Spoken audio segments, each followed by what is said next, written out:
ați venit. Iată, în premieră națională, aici la Lotus Center se desfășoară prima competiție de bachata din România.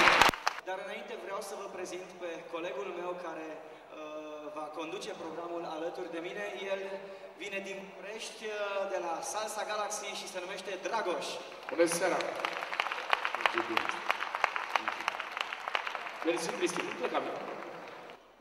Am venit la primul concurs de bachata, da? Vedeți acolo, primul de bachata din România, aici, la Oradea, la voi acasă. Membrii juriului. Da, ar fi de membrii juriului.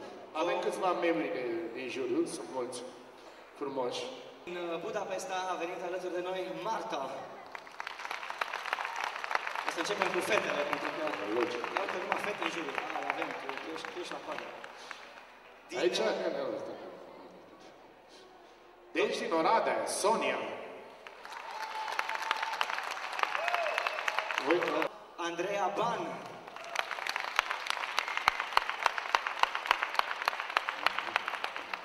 Hai și mă lași mie cu... Din București. A venit cu mașina, a făcut 9 ore. Ana, de la Mania Latina. Ai șofer bun 9 ore. Dani De Francesco. Nu? Da, e adevărat. Este și președinta juriului. Iar... E prima oară în România. Și îi place foarte mult să danseze. Nothing good. Iar din Brazilia a venit și ne-a antrenat cu cele mai tentante ritmuri de reggaeton și o să avem și parte de workshop-uri de zouk alături de Ronaldo din Brazilia. O să urmărim și un show cu el mai încolo. Din București, tot membru al juriului și co-prezentator, el este așa, funcționează pe multitasking, Dragoș. Va face și el parte din acest comitet al juriului. Eu arbitrez din spate. Tu ai o viziune aparte. Ai o viziune aparte.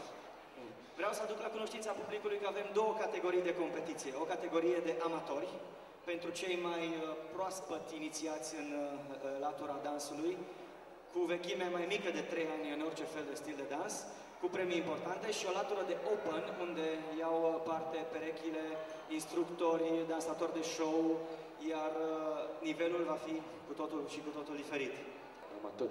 Competiția va decurge în două etape. Prima parte vor dansa toți, se vor face comparații, juriul va puncta pe cei mai buni, iar apoi, într-un show solo, fiecare va interpreta maxim 2 minute coreografia pe care și-au pregătit-o cu multe ore de muncă, în fața oglinzii, cu transpirație, cu râsete, cu plânsete, încercând să câștige premiul cel mai important, despre care vă vorbim după prima rundă, nu?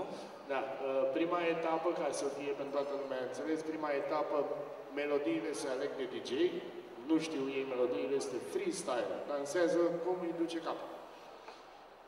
Hai să plecăm de aici, că i-am plictisit. Ok, aplauze! Dance Party!